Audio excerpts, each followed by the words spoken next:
Muito boa noite a todos, sejam todos bem-vindos ao Recanto de Luz.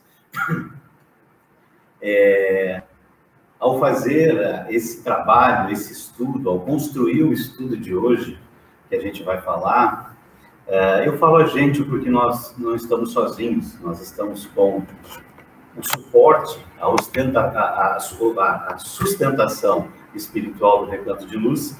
Temos o colega que apoia na parte de filmagens e transmissão pela internet.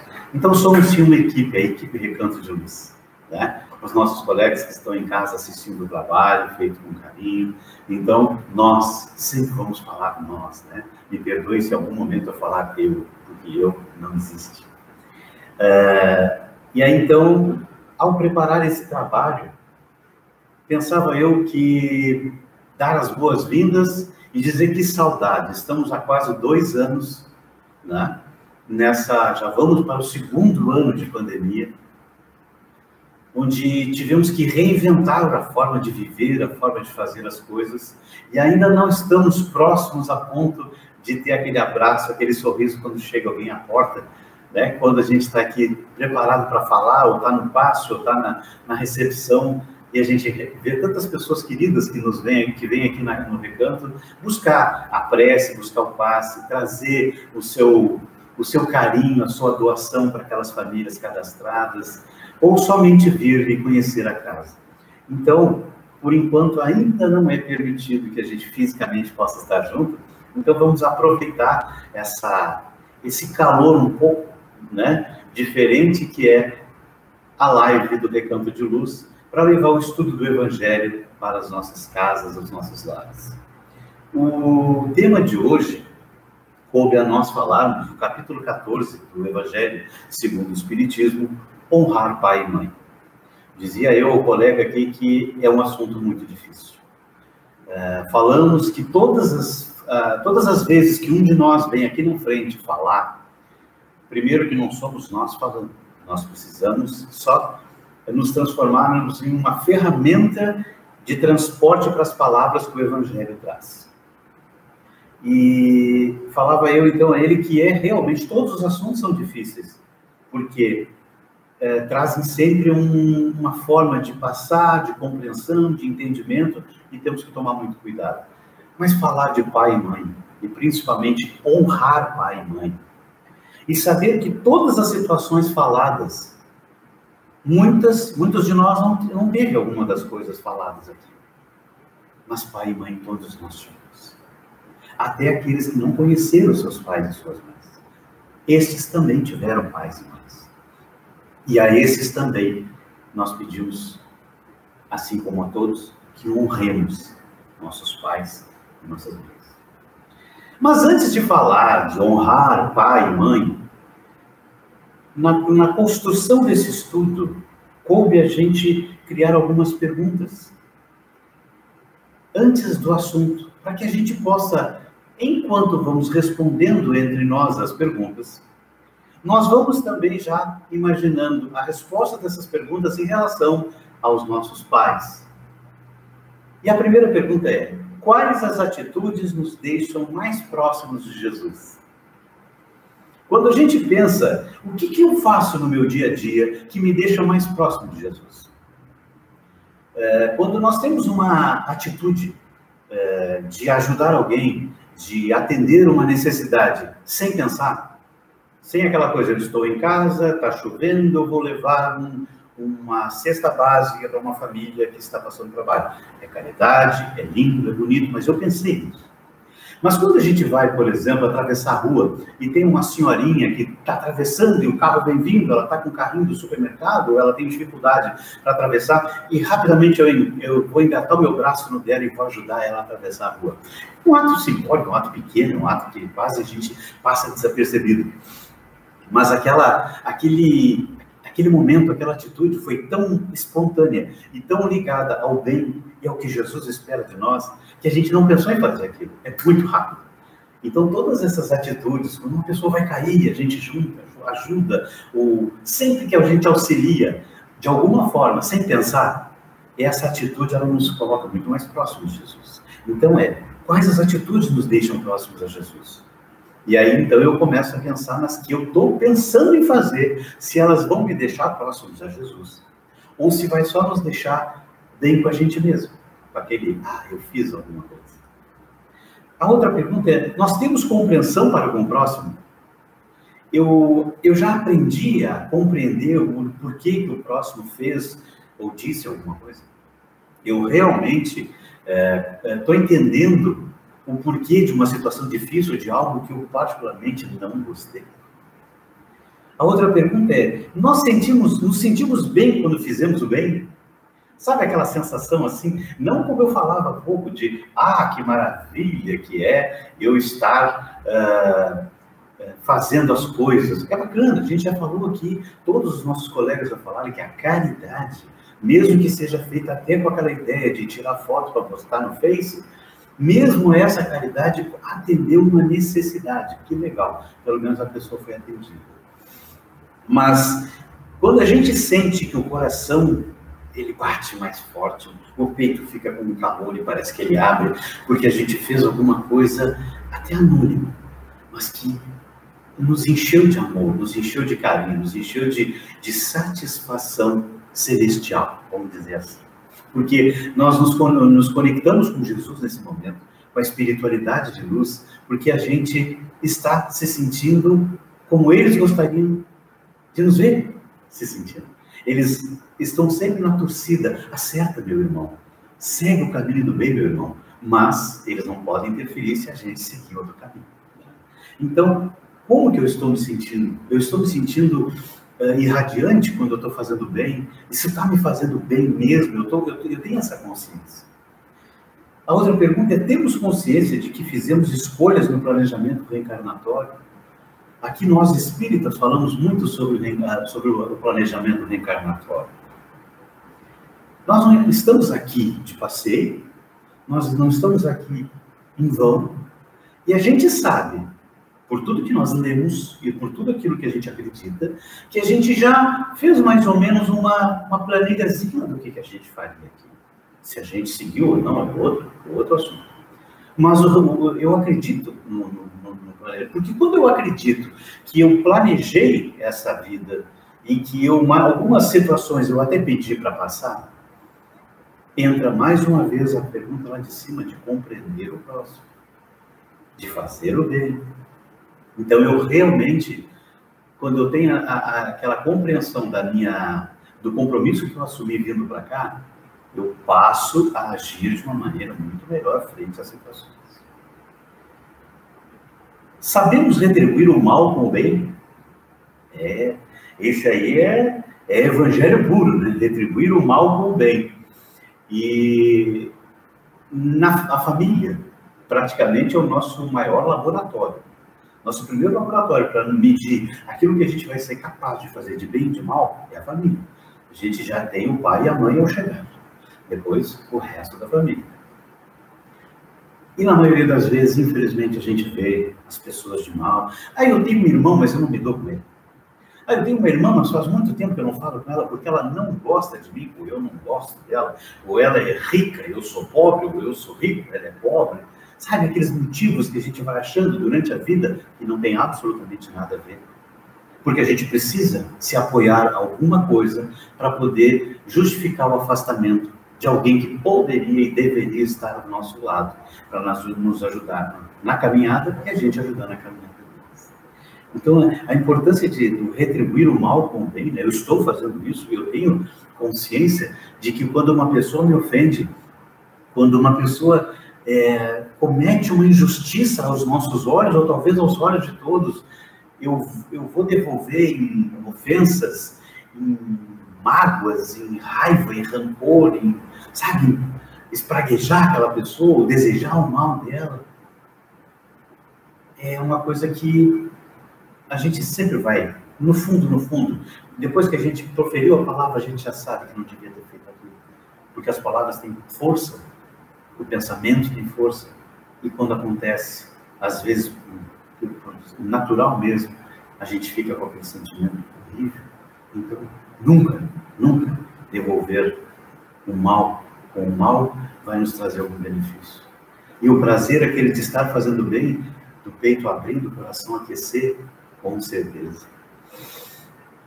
E ao pronunciar a oração da serenidade, nós compreendemos, notem que todas essas perguntas, antes de entrar no item honrar pai e mãe, são importantes para a gente poder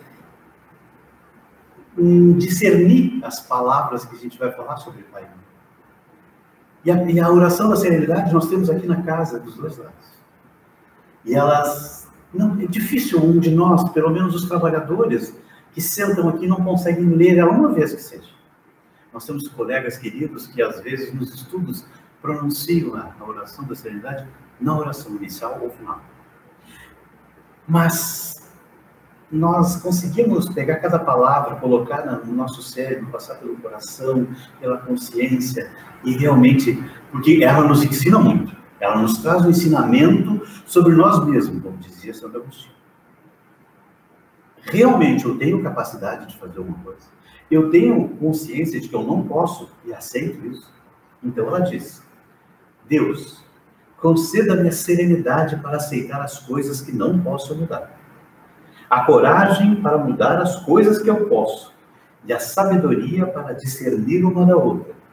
E ela continua: vivendo um dia de cada vez, apreciando um momento de cada vez, recebendo as dificuldades como um caminho para a paz, como Jesus, aceitando as circunstâncias do mundo como realmente são, e não como gostaria que fossem, confiando que o Senhor tudo fará, se eu me entregar à sua vontade, pois assim poderei ser razoavelmente feliz nessa vida e supremamente feliz ao seu lado na eternidade. Que prece, que oração, que ensinamento, que dica preciosa, quando às vezes a gente se joga numa situação que não tem capacidade para resolver, ou não se compromete com uma coisa que poderia fazer. Notem que a oração da serenidade, se nós, eu acho que acordássemos de manhã e pronunciássemos ela para nós mesmos, quanta coisa boa a gente faria e quanta besteira a gente ia deixar de fazer. Por mais que seja batido, eu cito essa historinha aqui que eu vou falar depois. Porque a doutrina espírita, ela estudada, vivida e sentida, a doutrina espírita, estudada, vivida e sentida, nos transforma de tal jeito para que a gente possa encarar as situações de maneira diferente. Como diz a Mabel, nossa colega aqui, coordenadora e vice-presidente da casa, ela sempre diz assim, né? Não é a forma que tu está falando, mas sim o que tu está sentindo sobre as coisas, né? E quando ela diz assim, tu ler o Evangelho e não praticá-lo, ela disse até poucos dias no estudo, é meio vazio, né? Porque a gente acaba que não consegue dar continuidade a uma coisa tão bacana que foi o caminho que nos deram. Então a doutrina, ela nos traz uma máxima, não importa o tempo que eu tenho na doutrina, importa se eu estudei, vivi e senti ela. Por isso que a Mabel fala, não seja vazio, aprende e pratica, né? Não só ela, como todos os nossos colegas, as pessoas que estudam a doutrina, sabem que depois que tu tem as respostas, o Evangelho mesmo diz, quanto mais souberes, mais será cobrado. Então nós devemos, depois de estudar, depois da gente viver e sentir a doutrina, nós já vemos as coisas de uma maneira muito mais simples. Nós tiramos o peso de algumas coisas. Falávamos esses dias que quando nós perdemos um ente querido, um amigo, dependendo da forma, às vezes, que a gente vê como foi o desencarne, a gente fica muito estarrecido, a gente fica assustado às vezes e até impressionado com a forma que foi, do jeito que foi, na idade que foi. Mas nós falávamos, dentro do estudo da doutrina, que para a espiritualidade, o espírito é que importa, e a moral do espírito é que importa. O que aconteceu com a carne, aqui nesse plano, é que vai ter uma justificativa, né? Um acidente de carro, uma doença, mas para a espiritualidade chegou um espírito lá. Esse espírito precisa ser recebido, atendido, esclarecido, né? De acordo com a forma que vai chegar lá. Mas as mazelas que aconteceram à carga, isso não vai ter mais peso lá. Tanto é que a pessoa que era cega aqui chega enxergando, era muda aqui chega falando, porque o espírito e o perispírito, se não foi causado por algum suicídio, alguma tentativa de deformar o perispírito, ele chega inteiro lá do outro lado. Então, a doutrina espírita, ela nos diz assim, estuda a doutrina dos espíritos, para entender o que Jesus veio trazer para nós em termos de esclarecimento sobre a verdadeira vida, sobre a luz da verdadeira vida, e não se apega a essas coisas. Então, nós passamos a ver bem diferente, ou pelo menos recebemos um suporte de informações que nos ajudam a passar um pouco melhor por algumas situações. Nós começamos a separar as sensações e começamos a entender o porquê das coisas que nos dizem e fazem. Quando alguém vem e nos diz, ou nos ofende, ou nos faz alguma coisa que nos prejudica muito, seria tão bom se cada um de nós parássemos e pensasse, por que disso? Por que me ofendeu? Por que fulano me fez tal coisa? Por que essa ou aquela situação foi alterada dessa forma, de uma forma errada, ao meu ver? Se a gente parar e pensar, às vezes nós vamos achar que lá na raiz da situação, fui eu que gerei aquilo, fui eu que criei aquilo, fui eu que busquei aquilo. Então eu estou fazendo um julgamento a meu favor, olhando sem analisar. O próximo passo de tudo isso que a gente passou até agora, de estudar, de viver, de compreender o nosso dia a dia, as nossas preces, é o perdão. E, por fim, amparar sem ressalvas e sem condições impostas. Aqui entram nossos pais, que são os nossos o nosso primeiro amor. Porque não importa como nós fomos concebidos, importa que nós recebemos a chance de reencarnar e de passar por uma experiência de melhoria e de elevação espiritual. Então, que a gente consiga imaginar muitas vezes que aquele pai, aquela mãe, que não conseguiu dar uma criação, que não conseguiu dar o alimento, não conseguiu nem dar até a presença de pai e mãe durante aquela existência, que a gente não precise julgar. Porque a gente sabe, no próprio Evangelho já diz, não importa como, neste capítulo no Evangelho fala, não importa o que aconteceu com esse pai ou com essa mãe na tua vida, porque cabe a Deus julgar. E Deus, o julgamento de Deus sempre foi exemplo. Todos os dias a gente vê, Deus não castiga, Deus não machuca, Deus não maltrata. Deus recebe o filho e diz, vou te dar uma nova chance. Essa aí tu não te deu bem. Desce e faz de novo. Né? Então, se Deus é isso tudo que a gente vive por isso, por que nós vamos julgar um pai, uma mãe, um irmão, uma irmã, um familiar? Mas aqui o assunto é o pai e a mãe. Então, infelizmente, dói quando alguém diz assim, eu não me dou com meu pai. Ah, meu pai eu já joguei em tal lugar. Meu pai não sei o quê. Nós não podemos nem entrar no mérito do assunto dos pais que vivem em lar de idosos, porque a gente vai mexer numa coisa que nós não estamos preparados para conversar. Ninguém de nós está preparado.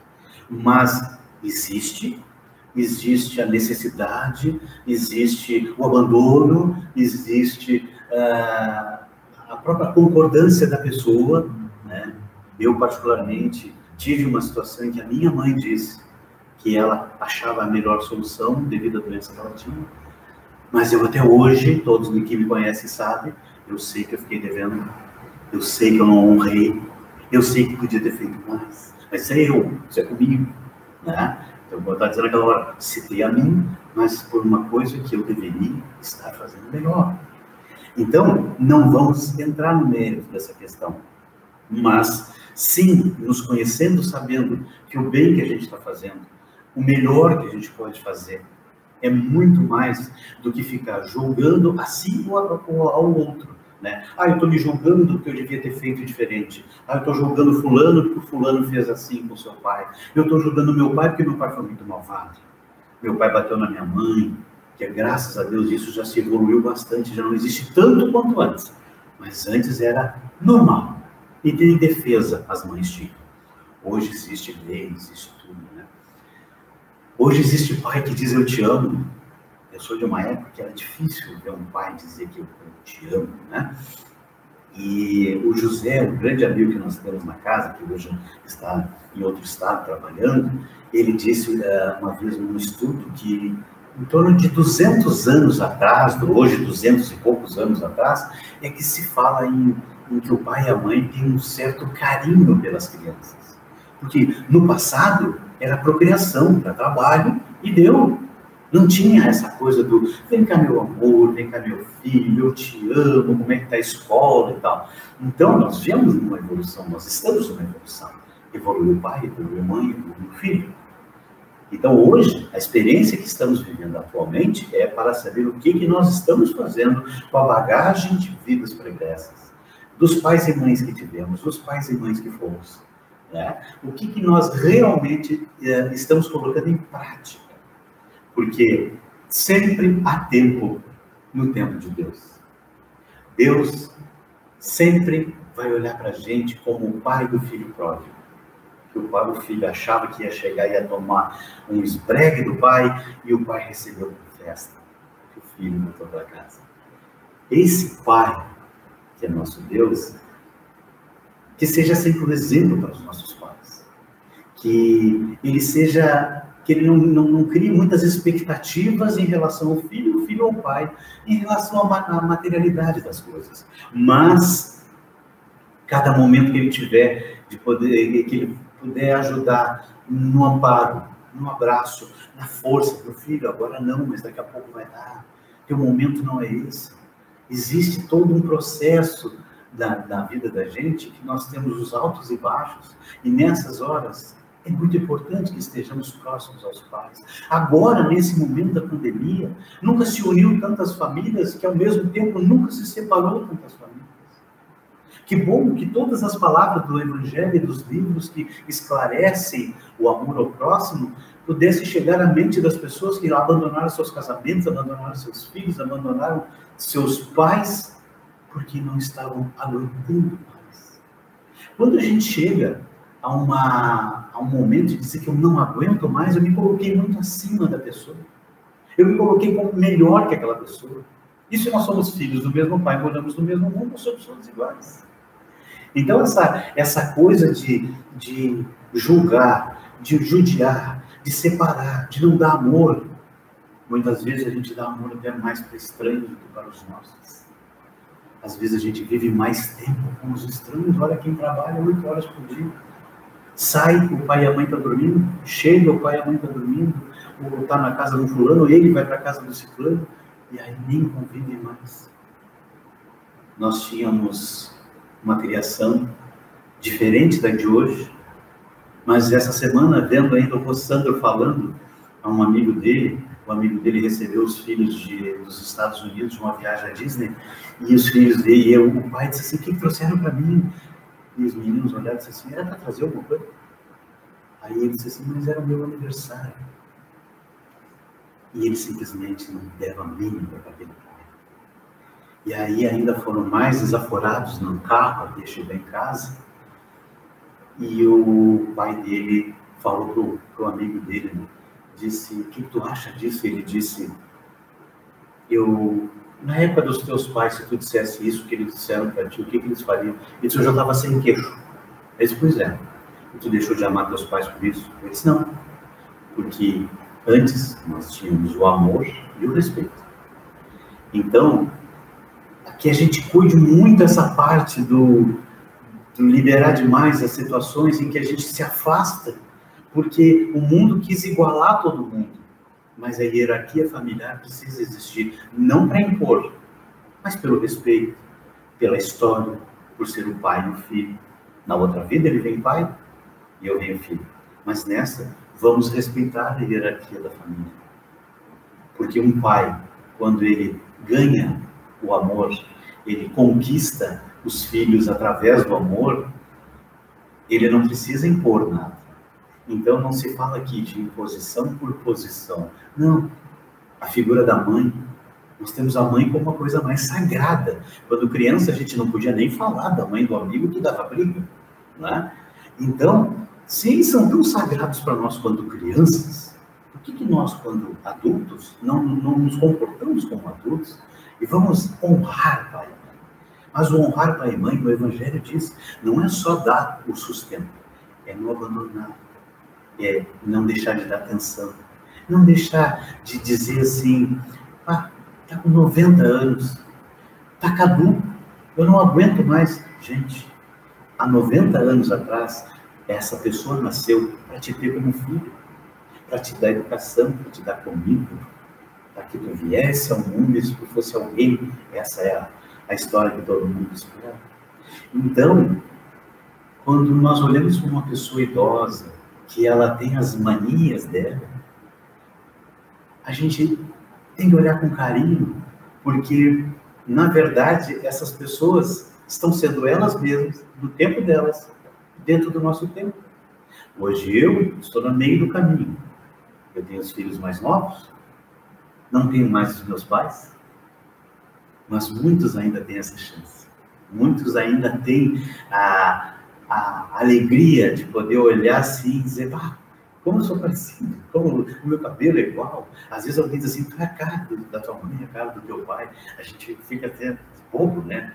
Por quê? Porque é uma sensação maravilhosa que enche o nosso coração de alegria quando a união que Deus espera aconteça.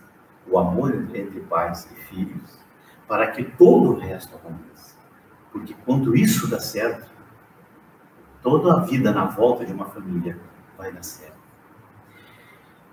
Então, após refletirmos sobre essas coisas, podemos então falar de honrar pai e mãe, porque no passado, no presente e no futuro ainda vamos ver muitas situações que vão nos dar motivo de não querer ajudá-los. Mas o que a gente pode fazer, ao invés disso, é usar o que o Evangelho pode. Ampara, esteja junto. Não pense que aquilo está te incomodando, porque é passageiro.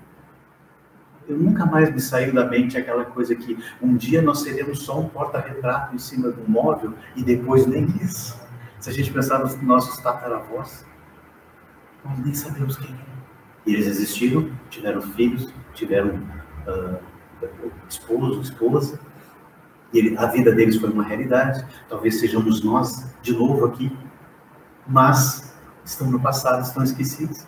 Então por quê não aproveitarmos e vivermos essa experiência hoje com calor, com amor, com intensidade, com respeito, com dedicação, e esperar que a gente consiga, lá no final, dizer, eu fiz um pouco do que Jesus faria. Portanto, o pedido que fica é, amemo-nos, de tal maneira que seus espíritos, ao reencarnarem, sejam cada vez mais amorosos e zelosos. Assim, a humanidade de existência em existência vai galgando os degraus a caminho do Pai. Essas poucas palavras que a gente falou hoje sobre amar e honrar pai e mãe, possa aquecer o coração de todos os nossos queridos amigos, que todos fiquem com muita paz, que a luz dessa casa, recanto de luz, alcance a residência de cada um, o coração de cada um, e que hoje tenha, pelo menos, como diz o Luiz Paulo, uma pulguinha, uma duvidazinha que tenha ficado lá na mente de cada um, para que busque mais informações, que estude a doutrina espírita, que estude Jesus, que tente entender por que nós viemos, o que nós estamos fazendo, para onde a gente vai. Que a paz de Jesus fique com todos.